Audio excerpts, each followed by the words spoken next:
Alright guys, we're back for the very last part of the Renaissance and the last unit for World History 1.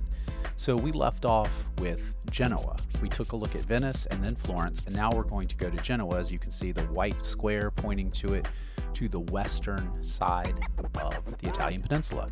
So just like Venice, Genoa has a really great access to the water, which makes it a great trading center. But again, because it's in northern Italy, it also has access across the land, which makes it great for everyone. If you're traveling by land or by sea, Genoa is a place that you can go to.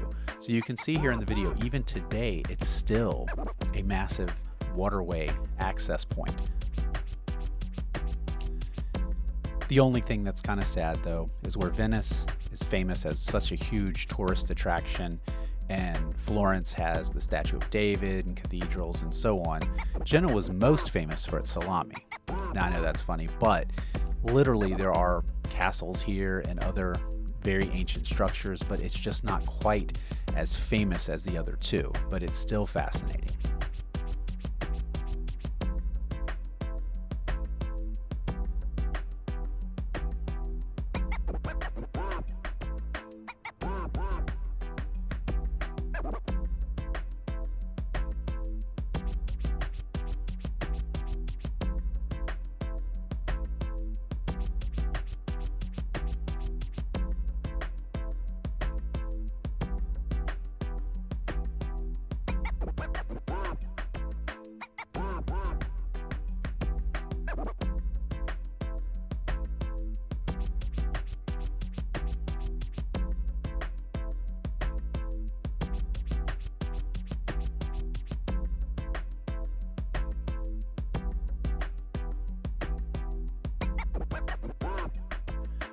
Okay, I briefly mentioned Machiavelli's The Prince. So there's a man named Niccolo Machiavelli, and he writes a book. So if you look to the left, it says an early modern treatise on government.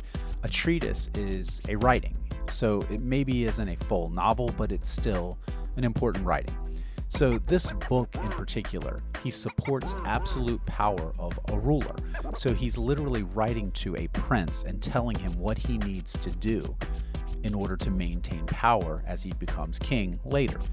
Machiavelli advocates that the end justifies the means. So the end means the end result. So whatever you do in order to get the result you want, it doesn't matter. So if you have to be evil, that's what you have to do. He advises that one should not only do good if possible, but do evil when necessary. Now, some people maintain that this was written as satire, meaning that he's being sarcastic, but we don't really know. So this book is still very influential today, and I'm sure many of you have heard of Machiavelli. So Tupac Shakur actually wrote an album based on this book. Evidently, he enjoyed the book quite a bit. So next, we're going to talk about the difference between medieval art and Renaissance art. The Renaissance is very famous for its art, and if you're like me, I'm not a huge art person, meaning it's not that I don't appreciate art, I'm just not good at it. So it's hard to appreciate something when you are not very talented in that area. So what happens is art changes, and I'm going to show you that here in just a second. You're going to see the difference between medieval art compared to Renaissance art. The techniques change. So if you look to the left, that is an example of medieval art, and then over to the right, that's an example of Renaissance art. Now look at the difference. The biggest part is the depth.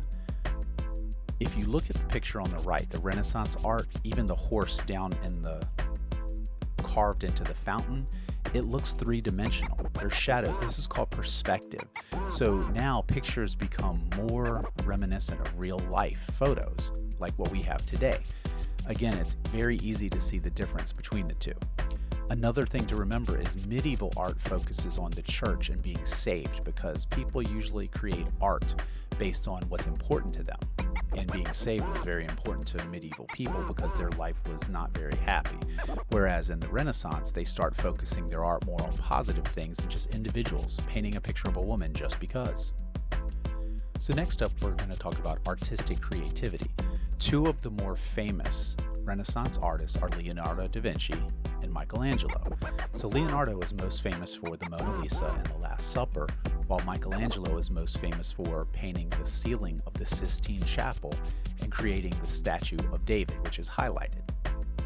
I'll talk more about Leonardo in the upcoming slides, but moving over to Michelangelo, the statue of David, which I have highlighted, the big deal is, evidently, he had a friend who worked with dead bodies, burying them, etc. And he asked to spend time with the body so he could feel all of the muscles and tendons and veins and so on, so he could craft a statue that was as accurate as possible. And that's why this is such a big deal. I know today we look at the statue and it's like, big deal, it looks like a person, but it was so accurate. People had never seen anything like that in terms of a statue and showing every little detail of a human body. So it was very advanced. And I'm sure you've noticed down in the bottom middle, there's the Teenage Mutant Ninja Turtles. So they're named after 4 of the more famous Renaissance artists, which obviously Leonardo and Michelangelo, but the other 2 that we don't talk about is Donatello and Raphael. Leonardo is, again, the Renaissance man, and Michelangelo, very important. Now, we didn't talk about the ceiling of the Sistine Chapel. So again, the picture at the bottom right, that is called God and Adam, and they're almost touching fingers. And this is only one small section of the Sistine Chapel ceiling.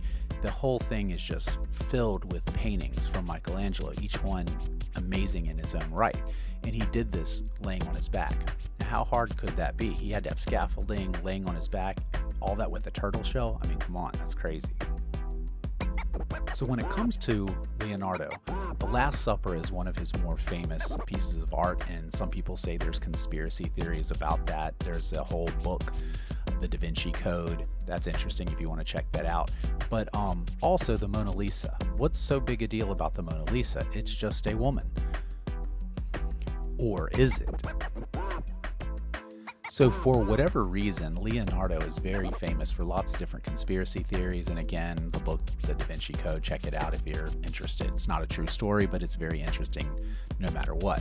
But if you look at these pictures, you have the Mona Lisa up there to the right, and you have a known self-portrait of Leonardo to the left. So when he was older, that's what he looked like, because that's a picture he drew of himself while looking into a mirror. Well, some people, if you take the picture down at the bottom, they've combined them, and you can see the eyes match up, the nose matches up, the mouth matches up. So if you take a picture of your friend and you put, use Photoshop and put your faces together, things aren't going to line up. So a lot of people think that the Mona Lisa is a prank, that Leonardo was being funny and dressed up as a woman and then painted himself. Now, we don't know if that's true, but that's what some people think. It's very interesting. So Leonardo seemed like the kind of guy who had a lot of things going on that were interesting.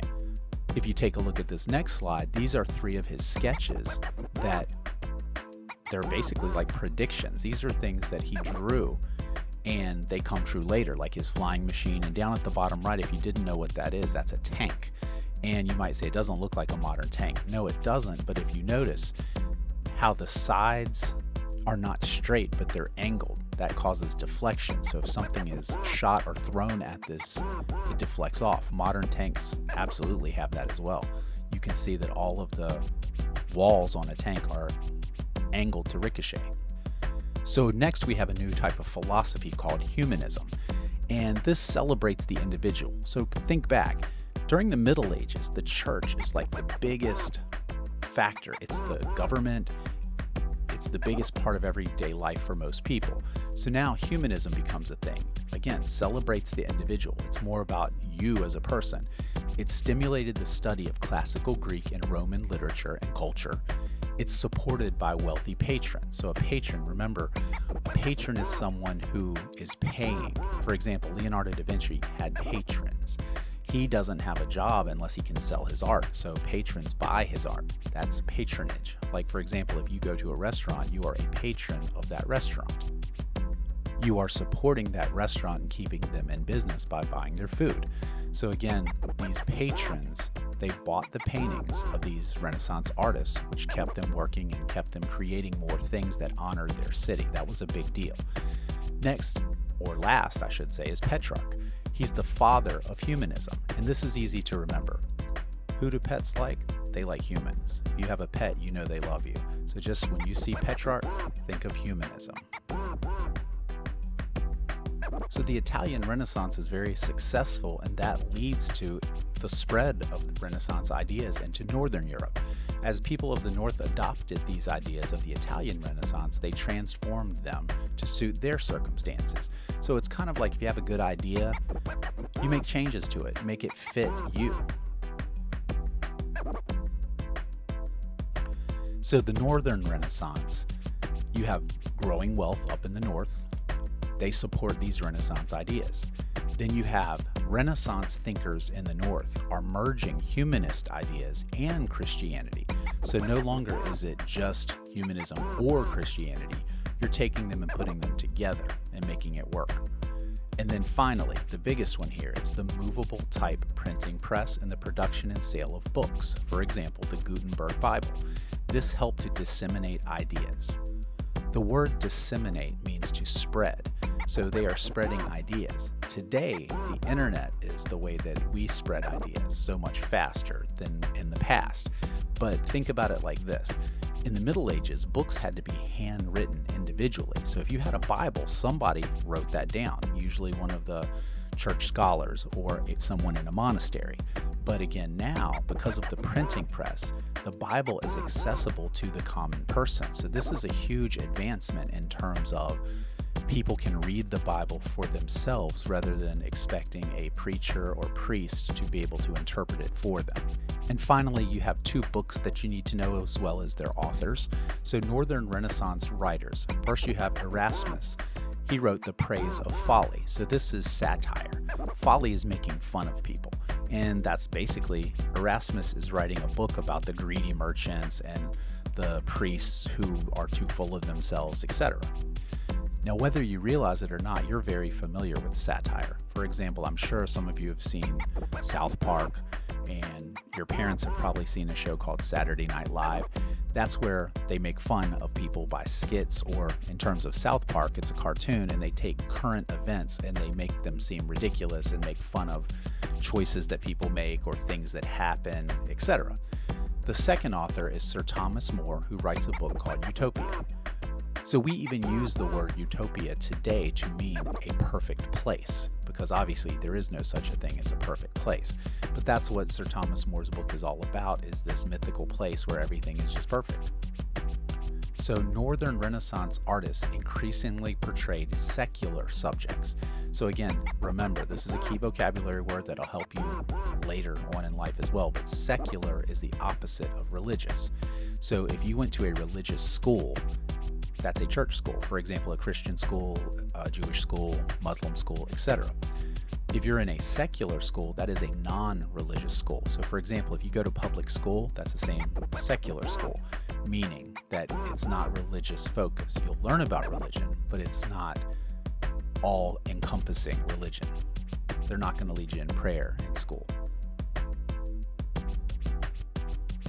So that leads us to the end, and I want to say thank you for watching, and hopefully these videos help you to pass any of your benchmarks, SOLs, CSAs, whatever type of statewide testing that you have. Remember, you can always rewind, watch again, pause. You can ask your teacher. There's also PDFs associated with each of these, so you can just look at the graphics if you're more of a visual person and don't like to watch videos. But anyway, thank you again, and good luck to you.